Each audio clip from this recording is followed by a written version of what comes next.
Hey y'all, it's Jacob, and today I want to talk about chords. I'm going to show you how to take a C major, move some things around, and then get a bunch more chords out of it. First to start, we're going to use a C major chord. Now, if you're brand new to the piano, here's how to find it. First, find these two black keys in the middle of the piano, and then go down to the left one, and this is going to be C.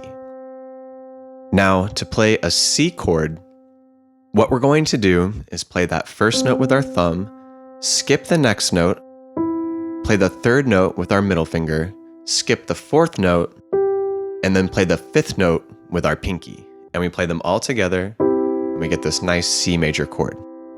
Spend a little bit of time here.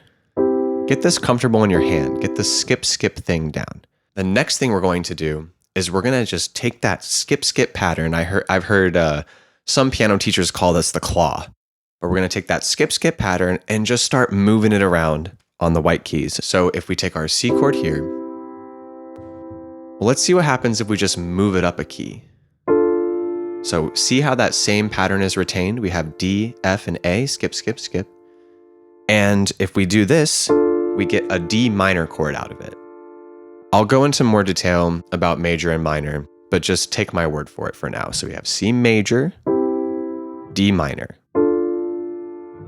Then if we move our hand up another key, we get E minor, which is a beautiful chord. Then if we repeat this again, we get F major. We repeat it again, we get G major. We scoot up one more note, we get A minor, and we're just taking that claw, taking that little skip pattern, moving it up the piano. Last chord in the key, it's a little bit of a little mysterious chord. That's going to be a B diminished chord. And I'll talk about why it's diminished as well too. But then yeah, once you have that, you're playing all of the diatonic chords in the key of C major. And diatonic is just a fancy word for we're just staying in the key. That's all there is to that. If you are cynical, you might be thinking, okay, so what? I can move my hand up in this claw, like who cares? But if you can do just that right there, you can already play hundreds, if not thousands of hundreds of thousands. You can play a bunch of songs. And it's just about changing the order of those chords. For example, if you want to play a pop song, you could play C, G, A minor, and F. If you want to play, maybe like a doo-wop song, you'll play C, A minor, F, and then G. Or even C, A minor, D minor, G.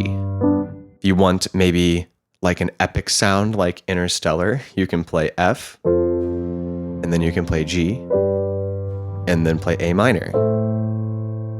Or if you want a bluesy sound like Ray Charles, you can play A minor, G, F, E. So there's a lot that you can do with these simple chords already, and I really do recommend spending a decent amount of time just playing around with them, see which chords you like, see which chords you don't like, and then maybe learn to like the chords that you don't like. But moving on, let's take actually a closer look at that C chord, and we're going to change some things around a little bit. That C chord, it has three parts. It has the first note, the third note, and the fifth note. I said earlier that these chords are either major or minor, so let's get into the weeds of what that is just a little bit. If you've kind of been exposed to music at all, you may have heard the major is happy and minor is sad. And you think that's maybe a little bit of an oversimplification. But if you're just starting out, that's a great way to think about it. Major chords also can be described as like brighter, minor chords maybe a little darker, but I do think the happy sad thing does have a little bit of weight. What makes the chord happy and what makes it sad? And the answer is this middle note of the chord right here. Look what happens if I take this E and just move it down to this E flat. So I get my sad chord. So the difference between major and minor is just moving that middle note, either up or down, depending on where you start. So we have C major, and then we move this E down to an E flat, and we get C minor. And it's good to get comfortable in the hands. I also think it's a good exercise to start with a major chord, switch to a minor chord, and really just listen to the difference. As you're learning piano, there's a lot of things to remember, but something that you can do to kind of make sure that you're on the right path is just to learn to trust your ears. And a good way to do that is just by listening deeply to whatever you're playing. So observe the C major, observe the C minor. This next chord, D, is already a minor chord. What we're going to do is we're going to just move this F up to an F sharp, and then we get our bright D major sound. We can repeat this process for those other chords that we've just learned. So our E minor chord, for example, it's already minor. So we just take that middle note, bump it up, and now we have an E major chord. Our F chord, already major.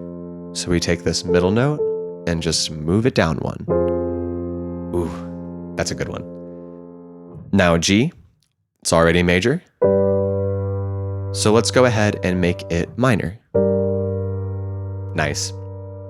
The A chord that we learned before, A is already minor, and so we're gonna move that middle note up to the right to the C sharp, and then we have our A major chord. Now, remember this diminished chord, this little nebulous, mysterious little guy right here. This chord is unique because it's sort of like minor, but it's even more minor with this note. So if we want just a regular old B minor chord, what we're going to need to do is take this note in our pinky, this F, and move it up to an F sharp.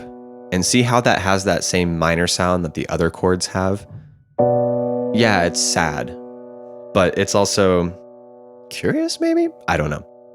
So we have B minor, and now that we have our B minor chord, we can just lift that D, the middle note, up one, and we have our B major chord. Even with just this, there's a ton of stuff that you can do as a creative musician, or if you're just learning songs. Your familiarity with these basic chords is going to make your life a lot easier. Because you might hear something really cool, like you might hear